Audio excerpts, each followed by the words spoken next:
Hello, I'm Robin and welcome to Molten Music Technology. Today in the shed, I've got the Taiga Keyboard. Taiga Keyboard. It's quite simple really. It comes from Pittsburgh Modular and is the keyboard ennobled version of the original Taiga, which I have here. Now, one thing you'll notice immediately is the massive difference in size. I mean, huge difference in size. I think what got to Pittsburgh is that one of the comments I made, other people made about the original Taiga, is that it is a little bit fiddly in there. You're moving these knobs and you're kind of knocking on the other ones. It's just a little bit crowded, but then it is trying to get into Eurorack format, which is crowded. Sorry about the building noise. They're building a house just over there. It's what we have to deal with, reversing lorries and builders going and Kiss FM on the radio, things like that. But never mind, we're going to push on through that kind of thing and just get on with it. As I was saying, the difference in size, you can see that from the upright camera, is quite amazing. I mean, all the knobs have kind of turned into the size of the big knob that was on the Taiga desktop, and now we have that all over. So it's offering us a much more expansive experience. And I think that's important, because what this becomes is, rather than a fiddly little desktop synth, it becomes the real deal. It feels like I've got a Moog sitting in front of me. It feels like a proper instrument from a proper synthesizer company, not just some modular pretenders.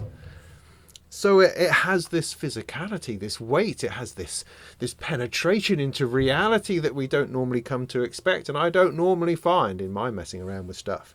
So from what I'm finding with that, interestingly, is that it completely evolved my way of looking at it. When looking at the desktop one, I mean, sure, I plugged the keyboard into it, but I very much treated it as modular, treated it as a collection of modules, and I must have everything on and everything modulated all at once.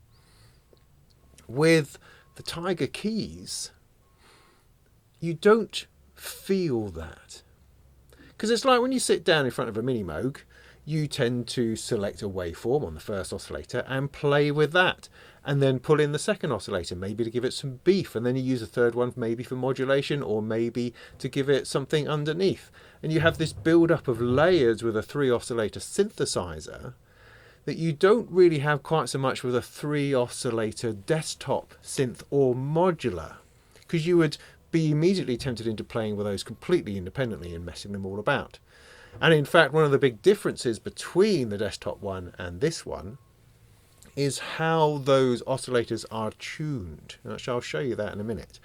But what I'm trying to get at is that I play with this and approach it differently, purely because this keyboard is here and it invites a different way of playing.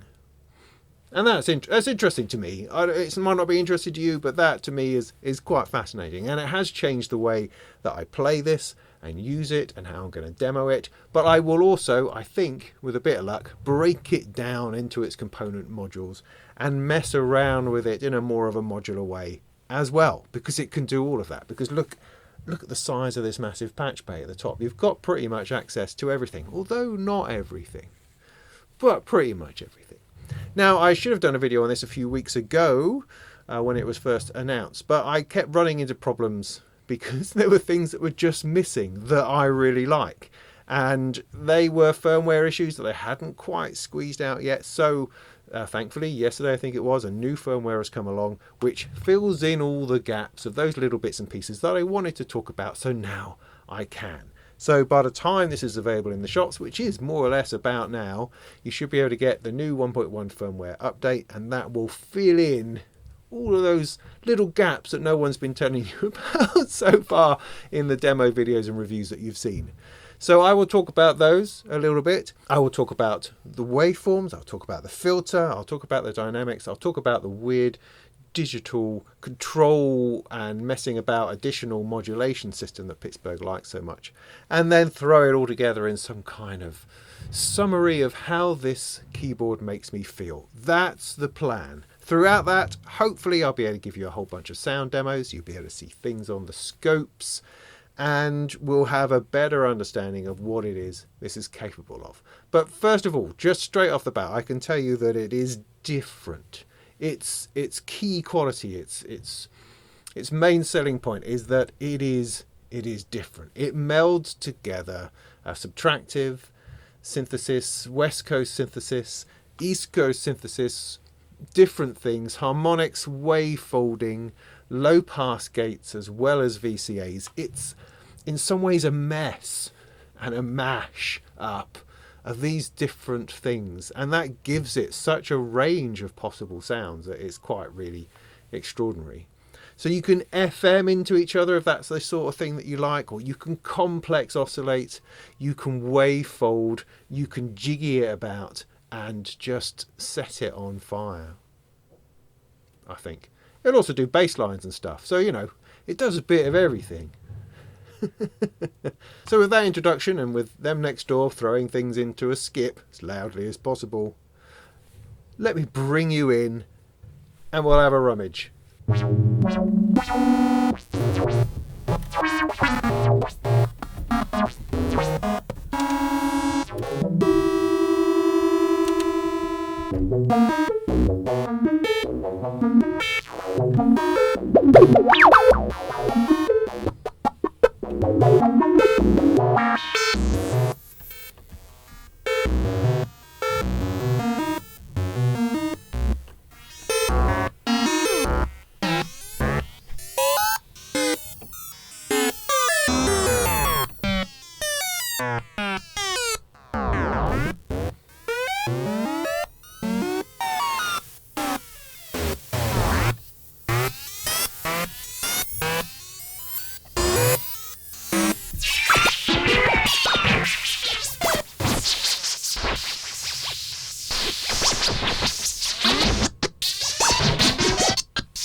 So that's the idea. Then there you go. The Taiga in essence is all of those noises.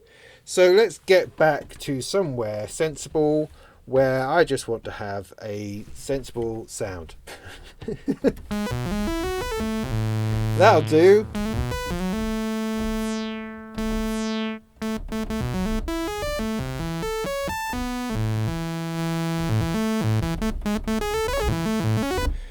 Great. So the general idea is then you've got three oscillators. These oscillators have got multiple waveforms. Those waveforms pour themselves into a wave folder, a wave shaper. They go through a mixer with the potential of a bit of a preamp for an external input or for boosting up one of its own little things. Got a bit of modulation here. It then cascades into the filter, the Pittsburgh filter, of course, which is smooth all the way around. That's their thing, smooth all the way around. couple of envelopes, one running the filter, one running the dynamics. This is the dynamics. It's a VCA, but it's also a low pass gate with pretensions of being something completely different. It then all ends up messing about in an echo circuit, which isn't lovely.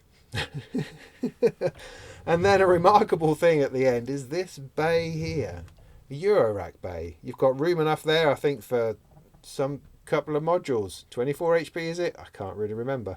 But you've got power in there for 3 modules you could potentially fit in this space, which allows you to add further functionality. Do you need this? No, not at all. But the one thing that it does enable you to add is kind of your choice of reverb or effects at the end. That's really quite interesting. So here I've got a black stereo reverb, which I'm using on the outputs. I've just put a little bit of reverb on everything. I'm not drowning it, although I could do. I've also got a PolySEQ in here, which is a sequencer, which I'm going to show you how to use a little bit later on when we start breaking things down. But let's start with the basics over here on the oscillator. So using my mixer, I've just got one oscillator up, and you have a choice of waveforms selected by the weirdly named seed button. Now this is something to do with seeding oscillators or something or other. I'm not entirely sure, but hey, that's what we're calling it. And with this, you can select all of the different waveforms and also waveforms between the waveforms. So to do it quickly, here's the sine. It then goes sort of sine to triangle. Isn't a heck of a lot of difference, but there is a difference. It then goes purely to triangle, then to triangle saw, then to saw, then to saw pulse, then to pulse by itself, then to pulse sine, and then back to the top again.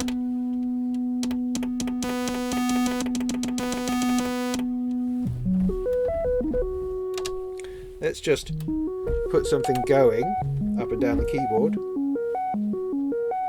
Let's take the filter all the way out. Make sure the dynamics is up.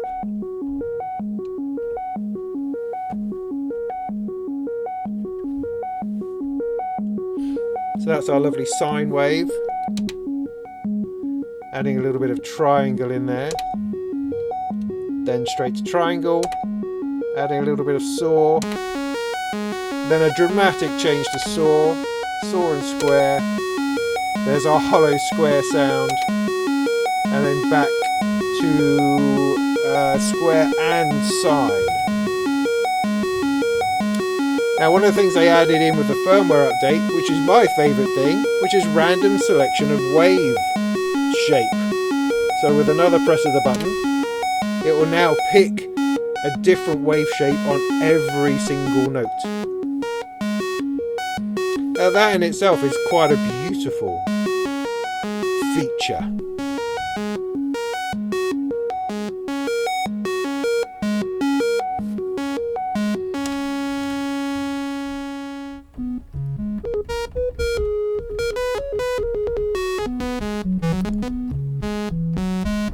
So every time you press a key, you will get a randomized wave shape.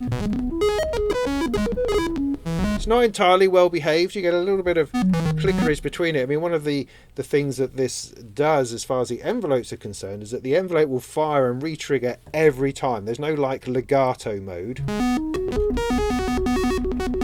It always refires, and that also selects the waveform. So sometimes those transitions can be a little rude.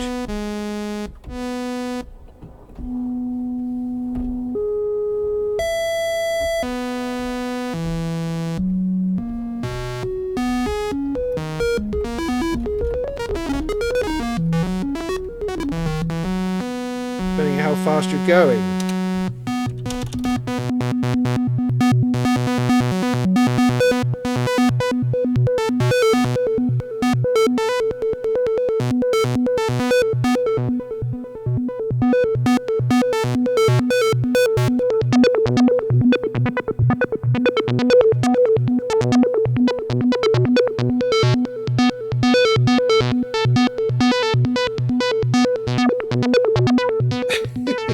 See, the thing is that it's so playful that you just want to get stuck in again, and that filter just always feels so nice that you think, oh sorry, I'm just going to put the filter in again.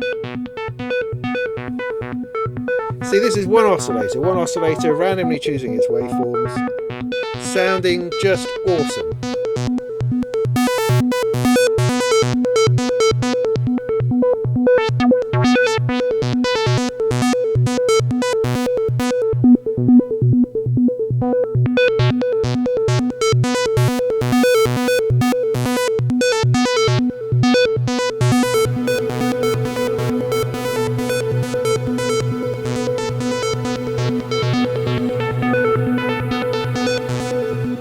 That reverb's really nice. You can choose your reverb, you see, put in whatever you like. You don't have to be stuck with what it's got inside, which is a really polite way of saying, oh, it's a shame there's no more effects inside the Taiga. But I can bring in the echoes.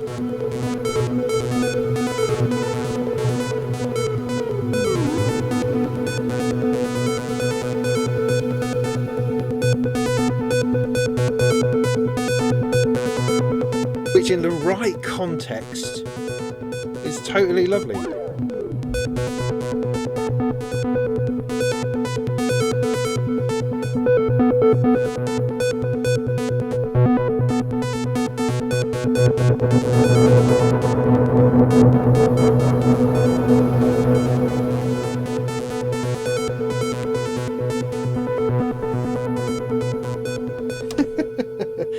See, I think that the echoes gets a little bit of a hard time because it's kind of, there's something about it which is very gritty and very there when you hit the sweet spot, but you often can't really use it because I think we've become very familiar with longer, more evolving and interesting ping pong and digital delays, and that is not it. This is a rough and ready bucket brigade delay circuit, which, as I say, with the right stuff is just brilliant. But it's not always brilliant. Right, I'll bring that reverb down a little bit. I was talking about the basics. I just got completely distracted into doing weird and crazy things. Because that's what you want to do all the time. So let's take out a bit of that. Take out the filter for now. I'm back to my lovely sine wave. So this big knob here, the shape knob, this is very important. This is a wavefolder which gives you a whole load of other tones. Currently we've just been messing around with the basic waveforms, but now I've got my sine wave, I can spin this round and it's going to turn itself inside out. Oh yeah.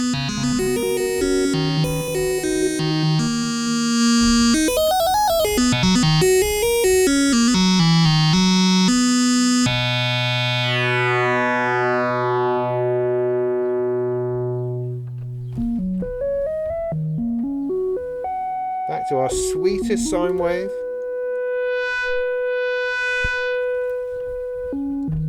Now I can give that a little bit of movement with the shape LFO routing down here. Oh, killed it. See, I can route that. It's already normalized to LFO2, which is over here. And so that'll bring that in nicely for us. Only a little ways. I've only turned a little bit of it up. I've put it all the way around. Then it will find its way through the whole shape knob, I think. But of course this is also bipolar, so at the moment it's gone completely the other way. And then it comes in and does the thing.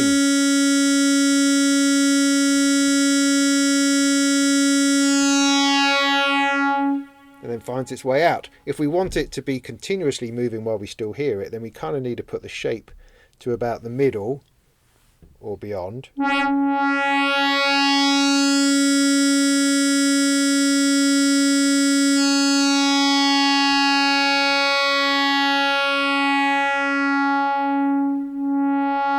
That's a bit more like it.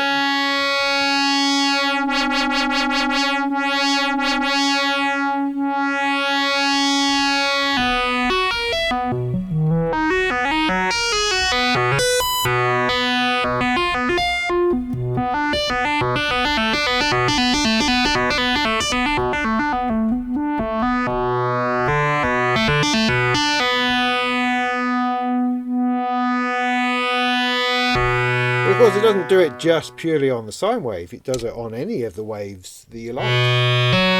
Whatever you've got selected, it will fold that into 6 pieces as well.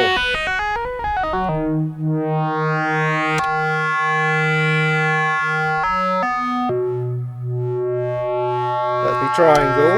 Let me triangle saw.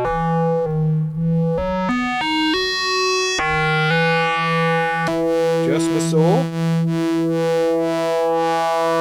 That's really quite beautiful. I mean, that deserves something going on, doesn't it? And then of course we're going to have to stick in a little bit of filter action.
Oh, that's lovely. You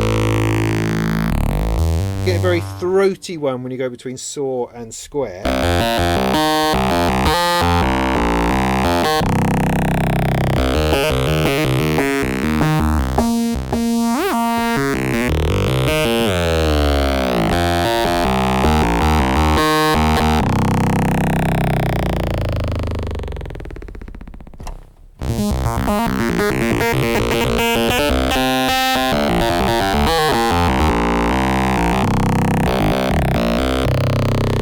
Fantastic. And then of course when we come back to our friend the square wave, what we get is pulse width modulation.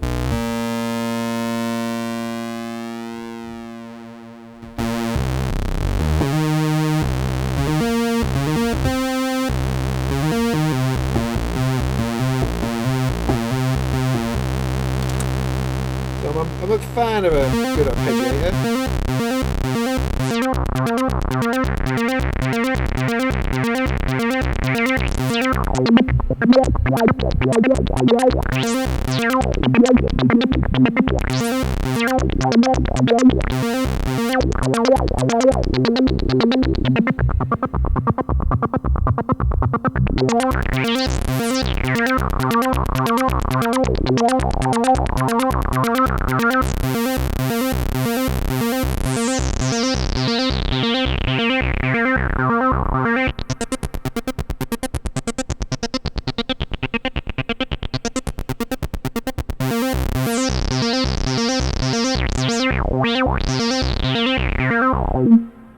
Alright, sorry, I get distracted. So there you are, that's the basic idea behind the oscillator. Lots of different waveforms, shared waveforms, and then wavefolding, all over them to give it movement, to give it animation, to find extra textures, to find extra harmonics and overtones coming in. It really is a lovely thing all by itself, and that's just one of them. So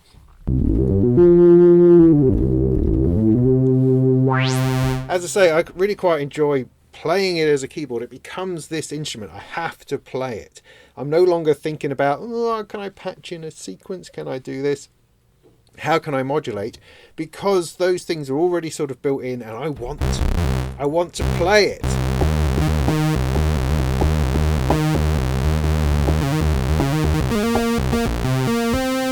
You know? So, bringing in another oscillator. So on the original Taiga, the tuning of the oscillators was weird. Quite straightforwardly weird, to the point that you had to kind of come up or invent excuses for why it was a bit weird. So in the original one, the first oscillator would only really give you fine tuning on its tuning knob. It would only go about, I don't know, not even an octave. It was like a few semitones one way or the other. The next one would go like an octave, and then number 3 would go all the way up and down. And that kind of enabled you weirdly to create this sort of chord structure almost. I mean, I don't know whether that was on purpose or not. I never really got to the bottom of it. But with the Taiga Keyboard, that is all swept away, and you have 3 independent oscillators which all act and tune in the same way, with a very wide range. And for that, we've got a coarse tuning knob, and then we've got a fine tuning knob. And that enables us to bring in the next oscillator. If I put it on the same thing for the moment, and bring in channel 2.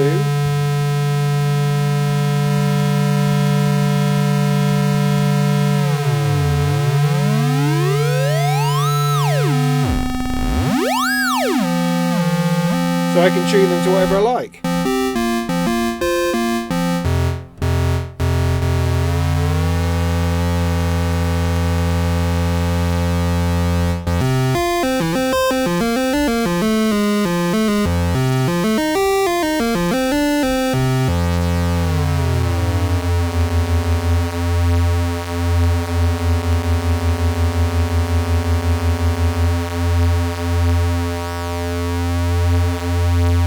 That's more or less in tune.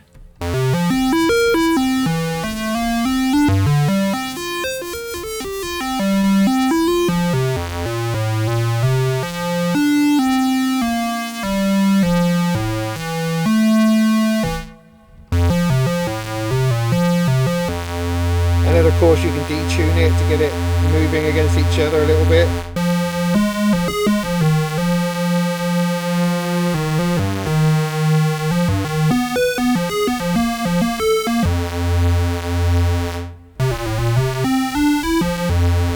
Then if you want to bring in number 3,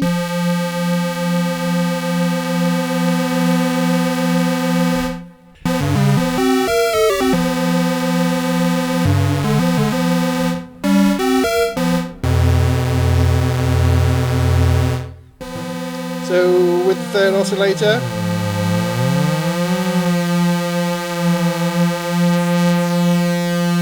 I can also bring that in. So now we've got quite a beefy 3 oscillator thing going on with 2 different waveforms.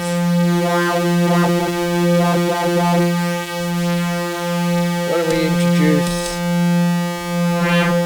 a sine wave to number 2, sawtooth here, square wave here.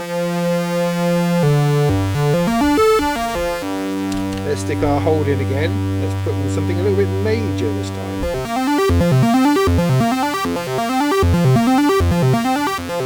And while we're at it, let's change the mode. Something a bit more random.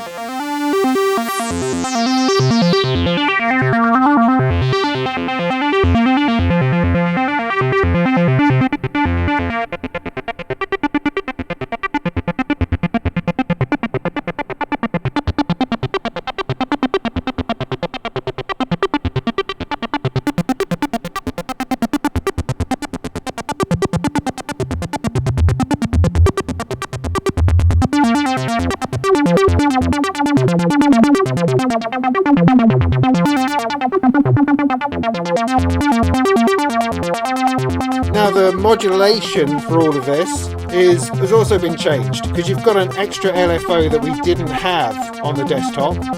So that's enabled us to do something slightly different. So as you can see on oscillator 1, it's LFO 1 into the FM. Oscillator LFO 2 into the shape.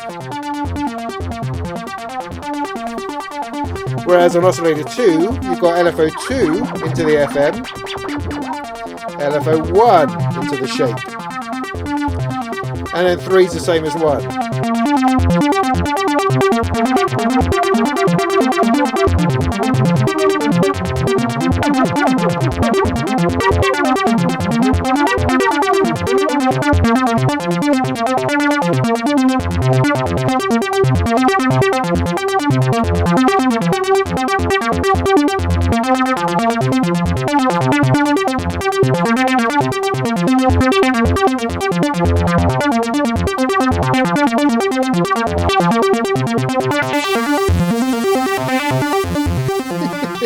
What I love about all of that is that everything is slightly in motion. Everything is pushing itself away, moving away from each other. Nothing is the same.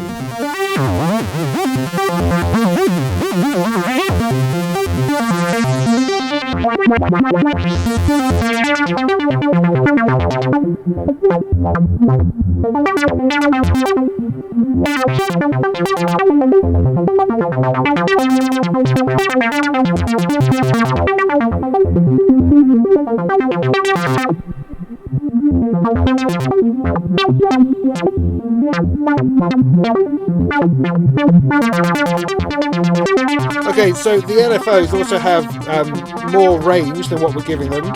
Down here over on the octave thing here gives you the LFO 1 and LFO 2 range. If you hold the edit, you should be able to increase the range of LFO 1.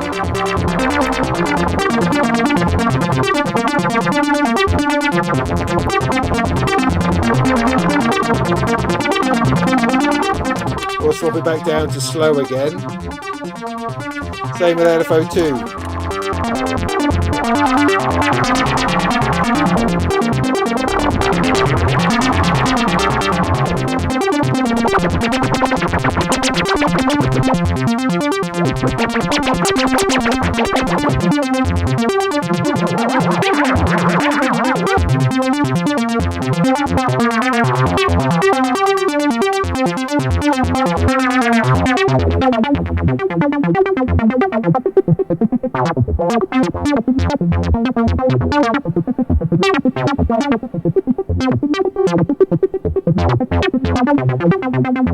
Obviously there's a whole lot of fun to be had just with these oscillators and the filter. You know, the filter is always there to play with, and that's a highly enjoyable thing to get yourself involved in.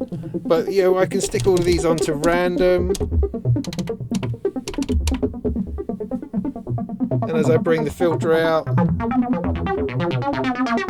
we have a lot of stuff going on.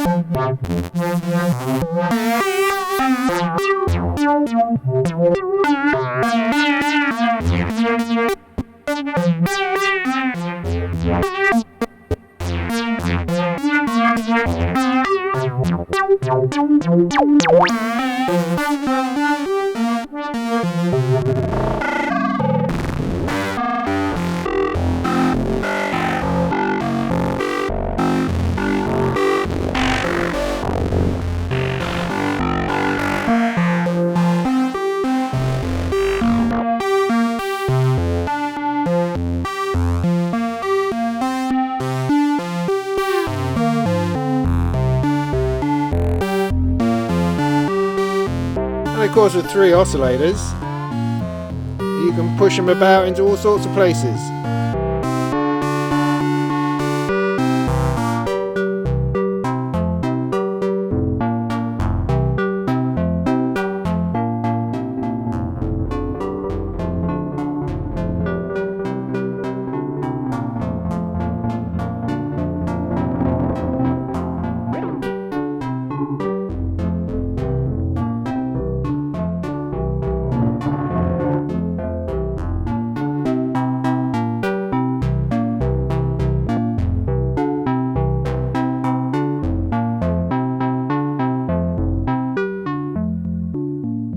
Okay, come back to some kind of state of recovery. You can turn each of the oscillators off as well with the seed button. You can use the edit button here, which is a multifunctional button that pretty much does everything. You can use that and just turn them on and off. So that means that I can now use these other two oscillators purely as modulators running into oscillator 1 if I wanted, or if I wanted to use these in a larger modular system and yet still use the keyboard to play with one oscillator or two oscillators. You know, it's very, very versatile in that regard. So just to experience the filter, I mean, you've already heard it in use, talked about the filter a lot in all of the other videos about the Taiga and things like the East Beast. It's the same filter, and the key with it is that it stays sweet all the way around, which means that when you pump up the resonance, there's no drop. There's a little bit of overload there. Just going to bring that down a little bit.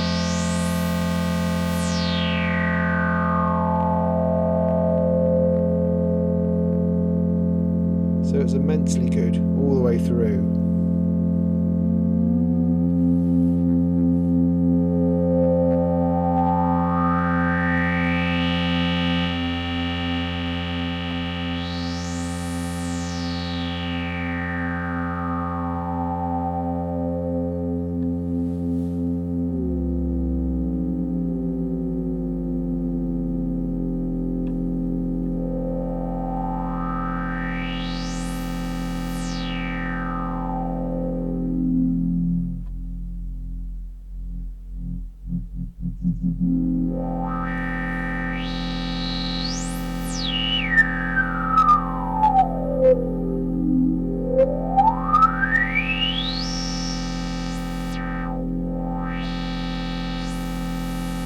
Now the filter has three modes. This is low pass, there's also a high pass and a band pass and a bit of jiggery pokery in between.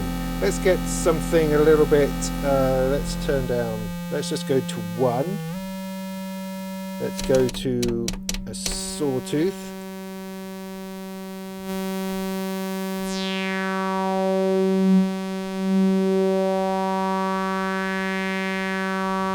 Stick that in the middle. So we have a few different choices. We've got this one, which is our low pass. That we tend to use a lot. Then we've got a low pass with a band pass, I think. So you've got this kind of lump here, which is the band, as well as letting the low stuff through. I think that's right. I don't really know. Say what you see. Then you've got your band pass by itself.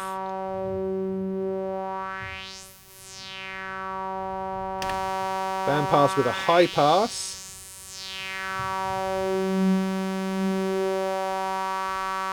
And then a high pass.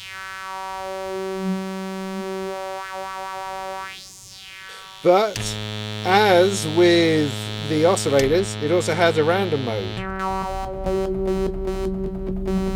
So it depends on what you press. No, it doesn't depend on what you press at all. Every time you press a note, it will randomize the filter. So we get our friend going again.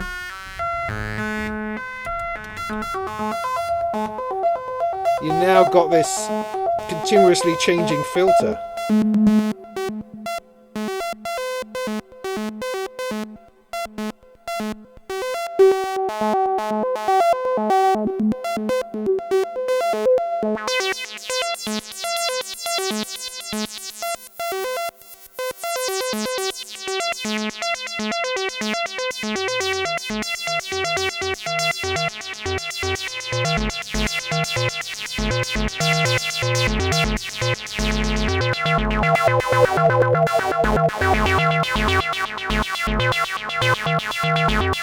And of course you've got that, and you've got your ever-changing waveform, you've got your modulating whatsits.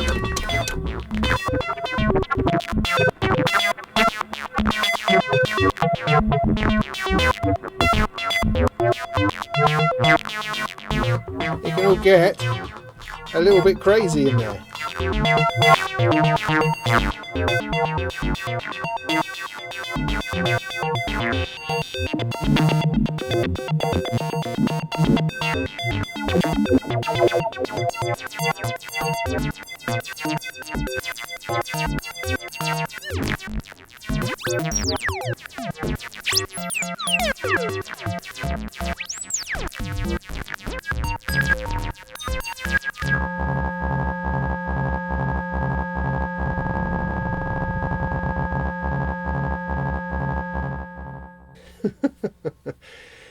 The envelopes. We also talk about the envelopes quite a bit. They are... I mean, I've heard Richard talk about the envelopes and he goes, well, they're just envelopes, man. You know, the same envelopes we've been using for years and all sorts of different things, and they're great. And reviewers tend to come to them, myself included, and go, well, there just doesn't seem to be a whole lot going on with this release. It's like they're kind of a bit all or nothing. It's really quite odd. I don't know what it is about these envelopes, which is just slightly strange. It just doesn't seem to work as intuitively as most do. Let me see if I can make any head or tail of that. There's my sawtooth. I'm going to try to make it do something with this envelope. So,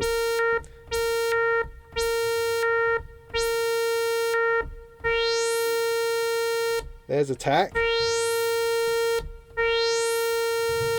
Let's put in some decay.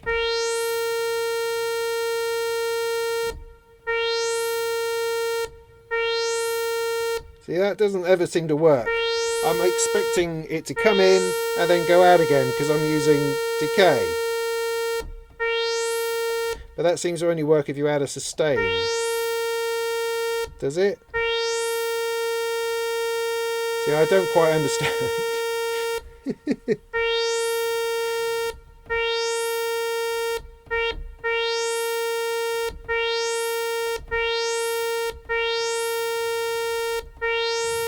It just appears to do the same thing. The only thing that's ever different is when I add some release. And now I've lost my attack.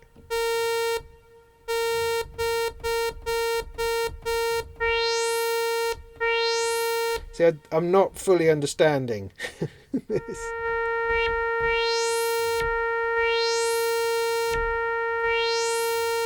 So I've put the dynamics all the way up so it's constantly droning, but I'm going to trigger the envelope with a key. See, in there seems to be my long attack and my long release. Decay and sustain, I don't even know that they seem to contribute to this at all. Now what I suspect is that I'm just not understanding it and doing something wrong.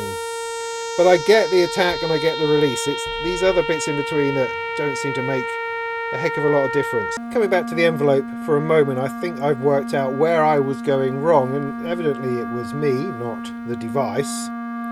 But for the filter envelope, the reason we're not seeing it is because the sustain level goes to maximum at about here. So when the sustain level is up like this, you don't get the decay stage because it's already at the maximum. There's nowhere for it to decay to.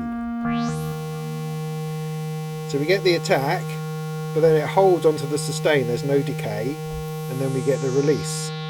So if I bring the sustain down to about here, we then got the attack, then the decay to the sustain level, and now the release. So there you are. There's nothing wrong with the envelope except for the fact perhaps that sustain is not really giving you a whole lot of range. It is maximum at about there, and then all of this is kind of a waste of time, really. So that's what was tripping me up. So we've looked at the dynamic section. This also is a little bit strange, but you can work it into something which makes sense. You can. It's possible. I believe it to be possible. So the top mode here is VCA mode. This is the standard, normal kind of mode. You turn the dynamics down, you turn the dynamic CV up, and then this second envelope is going to play with this knob. Let's take our friend the filter out of the equation for the moment. And let's just play with these bits here. So if I turn everything down, I get just a blip.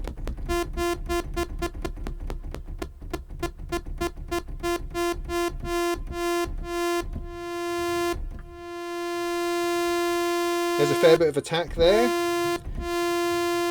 If I turn the decay up, okay, this one is working more as expected. So this is attack and decay. I've then got attack, a tiny bit of decay to sustain. If I put the sustain level down a little bit. There you go. So there's attack, decay to sustain, and then we've got release. Attack, decay to sustain, and then there's release.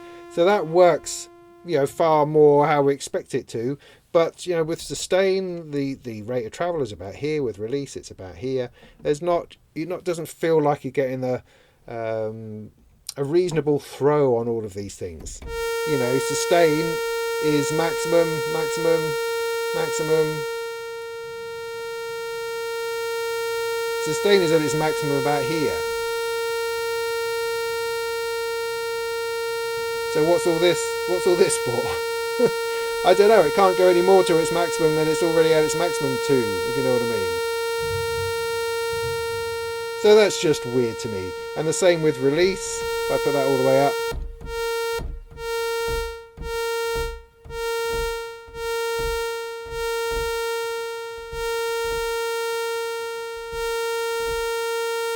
You know, it's now releasing quite a long way. So you've got a nice long release, but the place you're going to play with it the most is really about there. So envelopes aside,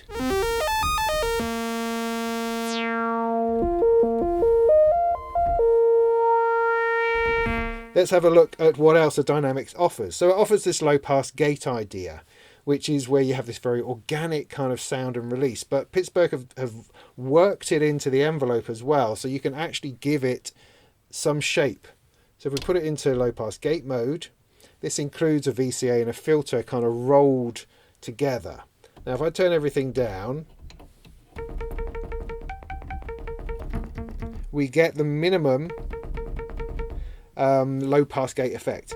Now one thing you will notice is that there's a bit of a drop in volume, and that's actually by design. That's just how low pass gates and VCAs differ.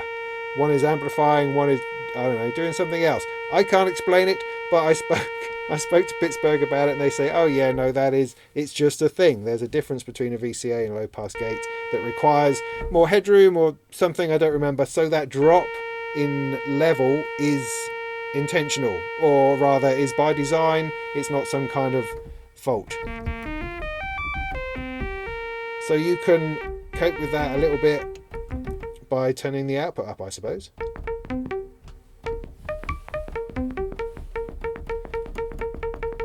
So for the low pass gate you have a response,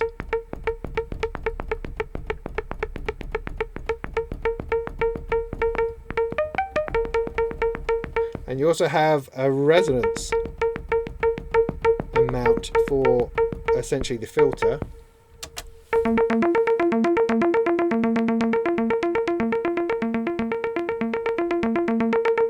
Which you should be able to hear. And as you increase the envelope, you get a little bit more of the sense that there's a filter in there.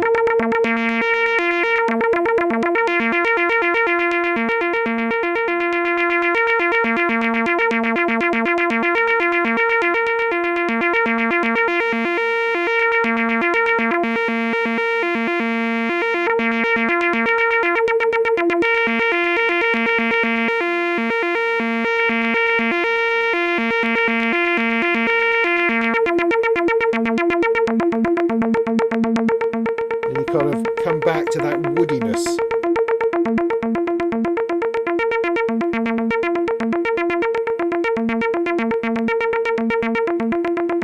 another mode which puts kind of a spike on the front to give it a bit more of a percussive edge.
And that filter sound that you're hearing is all coming from the low pass gate. It's not coming from the filter. I'm not using the filter. Okay, so that is pretty much the Taiga keys. There's this digital control system over here which we've used a bit of the arpeggiator of. I can show you quickly how to write your own arpeggiation because that's one of the new things of the firmware. So arpeggiator, as you see, I can turn it on here and I can put it on hold and it will do its thing.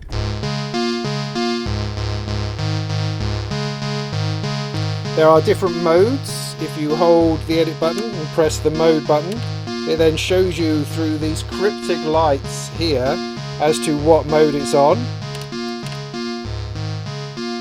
So that's up, down, that's random, and the one in the middle is order, so the order that I pressed them. Now to put in your own arpeggiator or sequence, you put it in hold mode and then you hold the edit button.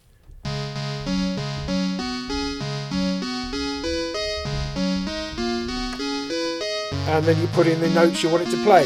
Now the thing is that it won't really work properly until you put it into note order, because at the moment it's just playing it up the scale regardless of where I placed those notes. So you can't really use it as a sequencer in that mode. You have to put it into order mode and then it will remember the order in which you put them in. So I hold that.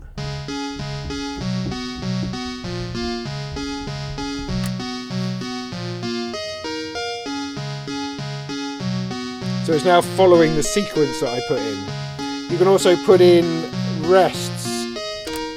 If I do it again, put in a rest by holding that button.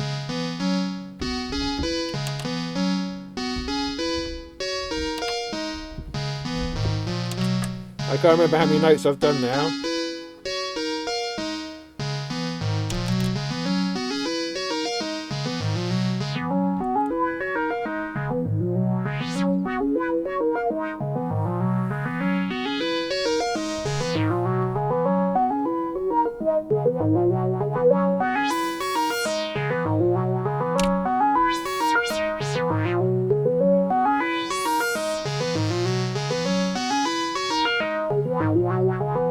Now while we're doing this, we're going to have a little poke around in some of the other bits. So for instance, the function wheel, rather than mod wheel here, has a few different functions.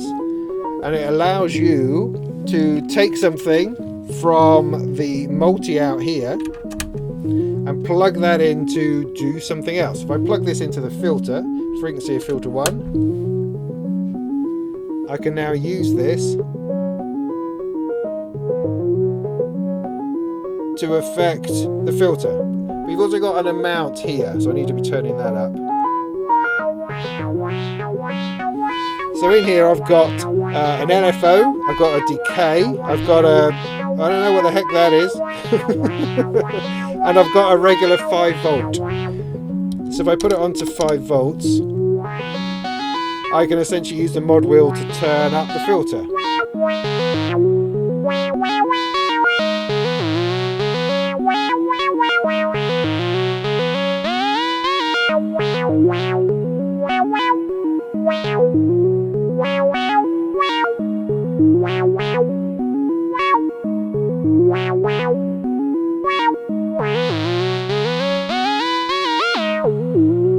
Which is nice, or an LFO.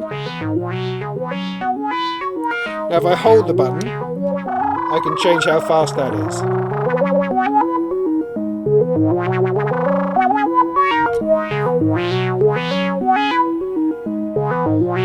And without the button, it's just the amount.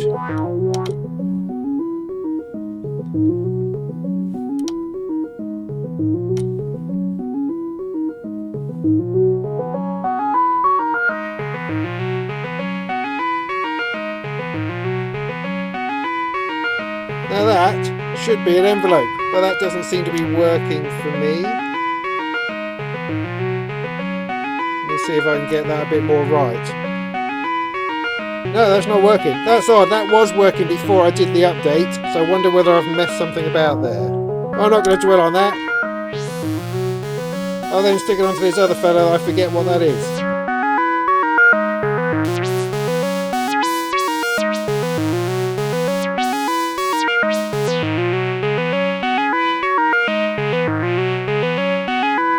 Now that feels like randomization to me. So there is this massive patch bay at the top here, to which you get access to pretty much everything.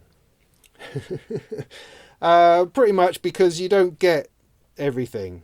For instance, I've got this sequencer here. Let me show you a little bit about this, because it's quite interesting. I find it interesting. Now the PolySEQ is a sequencer into which you record sequences from via CV and gate into it and then play those back. It's really quite clever. So you can do that by using the keyboard here, which converts MIDI into CV that comes out over here, to record a sequence into the PolySEQ and then play that back. Now the thing is that you can't sequence from CV the whole synth. You can only sequence things individually. So there's no like global CV in and global gate in. It will do it via MIDI, because this is essentially a MIDI system that's running the synth. So if you've got a MIDI sequencer, you can plug that in either USB or MIDI in the back and run it as an entire instrument. If you're using a sequencer in your little Eurorack bay here that's CV, you cannot do that. But what you can do is I can take the CV out from that, plug that into pitch on the first oscillator, take the gate out. Now there's a question, how do I gate these oscillators individually? Well, actually you can't. So instead what you have to do is take one of the outs here and run that into one of the envelopes. Now if I want to run both of the envelopes, well then that's a little bit trickier. For that I'm going to have to go into the mixer splitter, which is going to give me 2 outs. I can take one out to run the first envelope, and another out to run the second. Now, with a bit of luck, I've got everything going on. Alright, so I've just swapped that cable over. So I've got a sequence now running the first oscillator, and I've got the gate going into the mixer splitter, which is giving me both envelopes firing, which is what I want. So I know what you're thinking, why is it sounding so terrible? Well, that's because as I'm opening the envelopes, it's also allowing the other 2 oscillators through. So this is one of those opportunities I've got to turn off the other 2 oscillators. Or I could turn them down.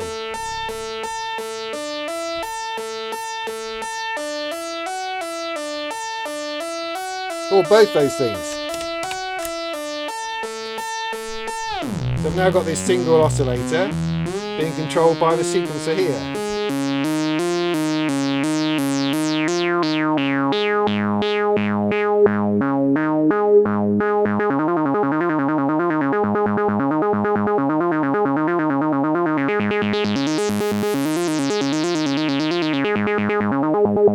Now this has got a couple of different sequencers in it, so I can take the out of sequence 2, plug that into the pitch of oscillator 2, bring oscillator 2 back in.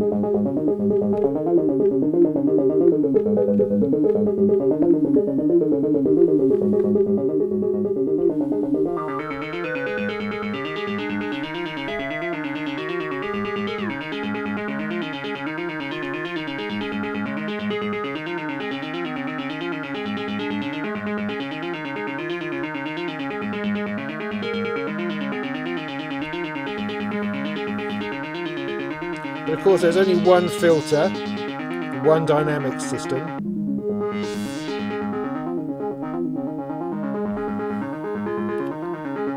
So that's quite interesting, as is adding other things within this bay.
I mean, it's just a beautiful thing. It's a beautiful, beautiful thing.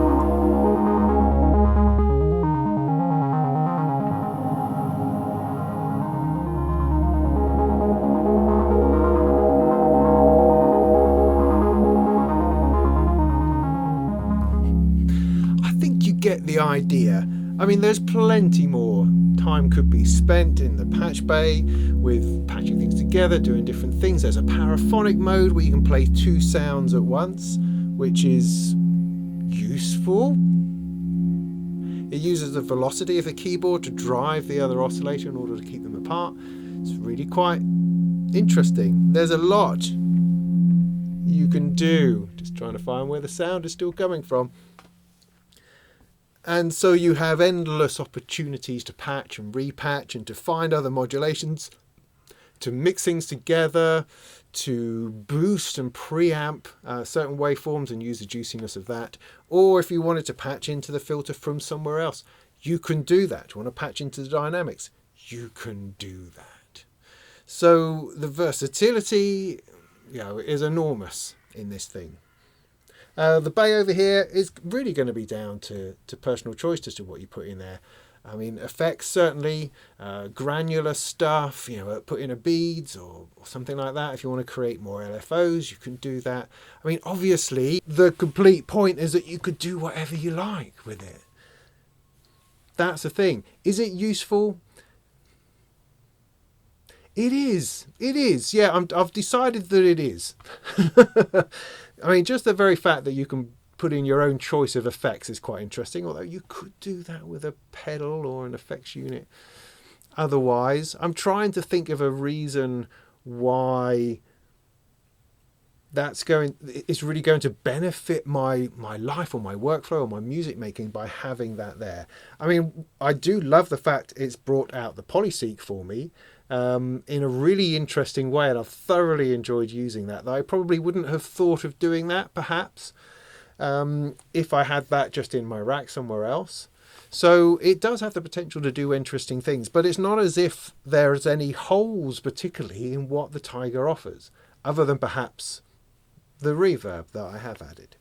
So you've got enough in here to be doing stuff. You don't need to be adding extra modules to it, but hey, it's an option if you want. And it does encourage you into a bit more of a modular mindset, because you are, at least I am, approaching it very much from a keyboard synth aspect. And that, while great and interesting and develops it into a more of an instrument experience, it's always good to be reminded of its modular nature and how fascinating and interesting that can get. So there we go, the Taiga Keyboard. I think I've probably said enough on all of that. I hope that was helpful. I hope I found some interesting sounds and gave you a flavour of what it could do. It is very Mini Moog-like in its workflow, but the sounds you can get out of it are, I think, pretty unique for this kind of machine. And that's all down to Pittsburgh. So I hope that was useful. In the meantime, go make some tunes. I've turned him down.